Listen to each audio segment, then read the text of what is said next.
प्रदीप शर्मा जी के यहाँ पहला लड़का हुआ तो पत्नी ने कहा बच्चे को गुरुकुल में शिक्षा दिलवाते हैं। मैं सोच रही हूँ कि गुरुकुल में शिक्षा दिलवाकर उसे धर्म ज्ञाता योगी पंडित बनाऊंगी। प्रदीप जी ने पत्नी से कहा, पूर्ण योगी पंडित बनाकर इसे भूखा मारना है क्या? मैं इसे बड़ा अफसर बनाऊंगा ताकि दुनिया में एक कामयाबी वाला इंसान बने। संतोष जी सरकारी बैंक में मैनेजर के पद पर थे। पत्नी धार्मिक थी और उनकी इच्छा थी कि बेटा पूर्ण योगी पंडित बने, लेकिन प्रदीप जी नहीं माने। दूसरा लड़का हुआ, पत्नी ने जिद की, प्रदीप जी इस बार भी ना माने। तीसरा लड़का हुआ, पत्नी ने फिर जिद की, लेकिन प्रदीप जी एक ही रट लगाते रहे, पंडित बन के कहाँ से खाएगा, कैसे गुजारा करेगा, और नहीं माने। चौथा लड़का हुआ, इस बार पत्नी की जिद के आगे प्रदीप जी हार गए और अंततः उन्होंने गुरुकुल में शिक्षा दीक्षा दिलवाने के लिए भेज ही दिया। अब धीरे धीरे समय का चक्र घूमा। अब वो दिन आ गया जब बच्चे अपने पैरों पे मजबूती से खड़े हो गए। पहले तीनों लड़कों ने मेहनत करके सरकारी नौकरियां हासिल कर ली। पहला डॉक्टर, दूसरा बैंक मैनेजर, तीसरा एक गवर्नमेंट कंपनी में जॉब करने लगा। एक दिन की बात है, प्रदीप जी पत्नी से बोले, अरे भाग्यवान, देखा मेरे तीनों होनहार बेटे सरकारी पदों पे हो गए ना, अच्छी कमाई भी कर रहे हैं। तीनों की जिंदगी तो अब सेट हो गई, कोई चिंता नहीं रहेगी अब इन तीनों को। लेकिन अफसोस, मेरा सबसे छोटा बेटा गुरुकुल का आचार्य बनकर घर घर यज्ञ करवा रहा है, प्रवचन कर रहा है। जितना वह 6 महीने में कमाएगा उतना मेरा एक बेटा 1 महीने में कमा लेगा। अरे भाग्यवान, तुमने अपनी मर्जी करवा कर बड़ी गलती की।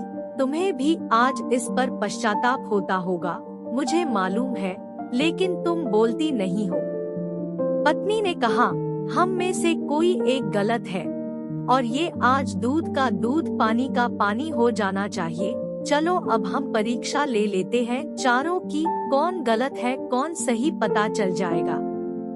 दूसरे दिन शाम के वक्त पत्नी ने अपने बाल बिखराकर और अपनी साड़ी का पल्लू फाड़कर और चेहरे पर 1-2 नाखून के निशान मारकर आंगन में बैठ गई और पतिदेव को अंदर कमरे में छिपा दिया।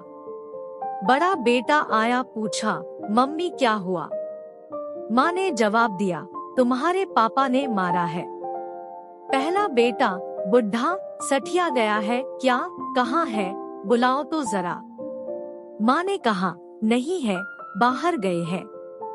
पहला बेटा, आए तो मुझे बुला लेना, मैं कमरे में हूँ, मेरा खाना निकाल दो, मुझे भूख लगी है, ये कहकर कमरे में चला गया। दूसरा बेटा आया, पूछा तो माँ ने वही जवाब दिया।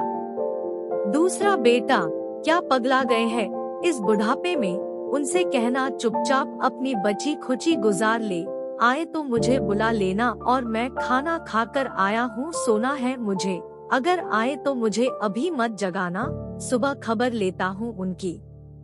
ये कहकर वो भी अपने कमरे में चला गया। तीसरा बेटा आया, पूछा तो आग बूला हो गया और बोला, इस बुढ़ापे में अपनी औलादों के हाथ से जूते खाने वाले काम कर रहे हैं, इसने तो मर्यादा की सारी हदें पार कर दी। यह कर वह भी अपने कमरे में चला गया। संतोष जी अंदर बैठे बैठे सारी बातें सुन रहे थे। ऐसा लग रहा था कि जैसे उनके पैरों के नीचे से जमीन खिसक गई हो और उसके आंसू नहीं रुक रहे थे। किस तरह इन बच्चों के लिए दिन रात मेहनत करके पाला पोसा, उनको बड़ा आदमी बनाया, बच्चों की तमाम गलतियों को मैंने नजरअंदाज करके आगे बढ़ाया और ये ऐसा बर्ताव करेंगे, अब तो बर्दाश्त ही नहीं हो रहा मुझे। इतने में चौथा बेटा घर में ओम ओम ओम करते हुए अंदर आया।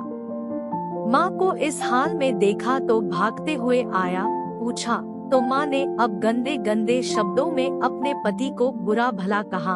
तो चौथे बेटे ने माँ का हाथ पकड़कर समझाया कि माँ, आप पिताजी की प्राण हो, वो आपके बिना अधूरे हैं। अगर पिताजी ने आपको कुछ कह दिया तो क्या हुआ, मैंने पिताजी को आज तक आपसे बदतमीजी से बात करते हुए नहीं देखा। वो आपसे हमेशा प्रेम से बातें करते थे। जिन्होंने इतनी सारी खुशियाँ दी, आज नाराजगी से पेश आए तो क्या हुआ? हो सकता है आज उनको किसी बात को लेकर चिंता रही हो ना हो माँ, आपसे कहीं गलती जरूर हुई होगी। अरे माँ, पिताजी आपका कितना ख्याल रखते हैं। याद है ना आपको, 6 साल पहले जब आपका स्वास्थ्य ठीक नहीं था तो पिताजी ने कितने दिनों तक आपकी सेवा की थी। वही भोजन बनाते थे, घर का सारा काम करते थे, कपड़े धोते थे।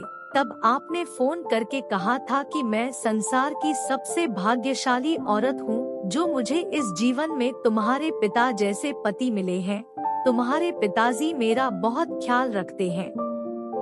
इतना सुनते ही माँ बेटे को गले लगाकर रोने लगी। प्रदीप जी आंखों में आंसू लिए उनके सामने खड़े थे। अब बताइए क्या कहेंगे आप मेरे फैसले पर? पत्नी ने संतोष जी से पूछा। प्रदीप जी ने तुरंत अपने बेटे को गले लगा लिया। प्रदीप जी की धर्मपत्नी ने कहा, ये शिक्षा इंग्लिश मीडियम स्कूलों में नहीं दी जाती।